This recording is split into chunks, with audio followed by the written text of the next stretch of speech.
All right, and this is where things are going to shine a little bit, I think. It's going to start making so much sense. Um, just push this over a little bit more. We are going to add something called post-process volume. If you look under visual effects, there's post-process volume here. Going to drag it in here. And one of the first things we are going to do is look at its details, and we are going to do a search for extent so that we just say, you know what, let's just make it infinite extent, unbound. The next thing we are going to do is in our, I'm going to look for under lens. What is it? What is it? It is all the way down here. Depth of field, focal distance. If you set this focal distance to like 5 when we play, okay, it's, wow, yeah, see, it's,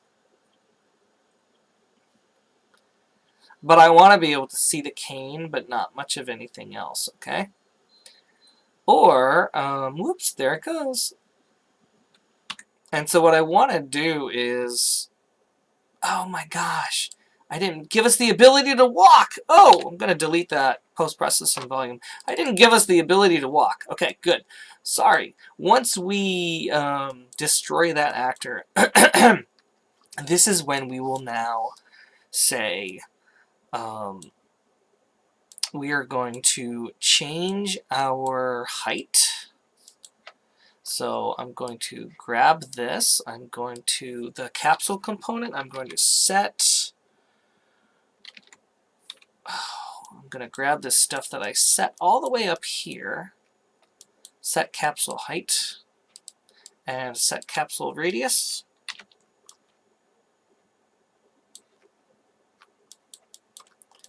Come down here.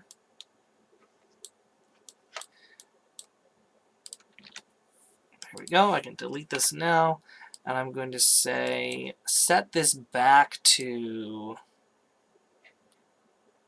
oh God, what was it? Let's set these. What were these? Height. It wasn't actually 88. Capsule half height was 67. And the radius was, we'll say 30. Okay, I'm fine with that. Once we do that, I just want to make sure that looks good. Okay, and now we bump up. You know what we should do? We should actually turn that into a timeline. And so what we are going to do is say we are going to make another timeline, call this stand up, and it's going to update this radius in a linear interpolation. So lerp, and it's going to go from whatever value we set up here, 20, and it'll go 20 and 30. Okay. So this is going to go from a value of 20 to probably a value of the radius is going to be 50. And this lerp is going to go from a value of 30, and this is its height, to a value of 67. That's how the height of the capsule, how it used to be. And in the stand-up timeline, I'm going to create this new float track. I'm going to make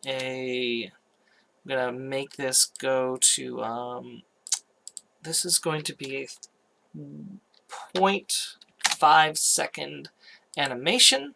It's going to start at time 0, it's a value of 0, and then at time 0.5, it's going to have a value of 1. If you do like 1,000 of these timelines, you're going to get to use them really quickly.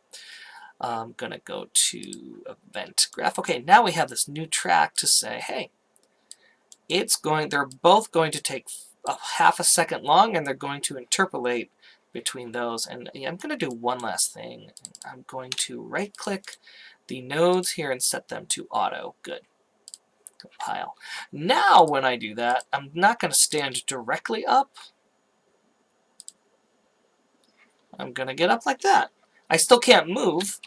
So what I'm going to do is, and you know what, it's really annoying that I am down here. Oh, right. I fall because I went back to my capsule height. I reset that. So capsule height is 30, I think. Capsule radius is 20. I think that's what I set it to. And now when I click play, I'm just down here. Yeah.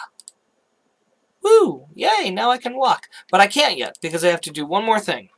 And that is resetting the Boolean so that up here my axis input is can move should be true. Okay. So that is after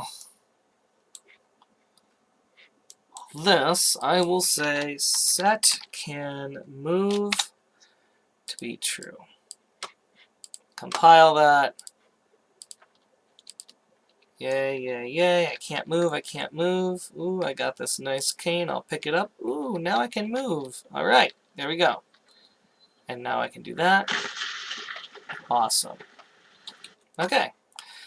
On the next video, this is a short one, just finishing up, giving myself that ability. In the next video, I'm going to show you a really important one, which is your blurring, because we need to get the glasses, right? That's part of the deal. Alright.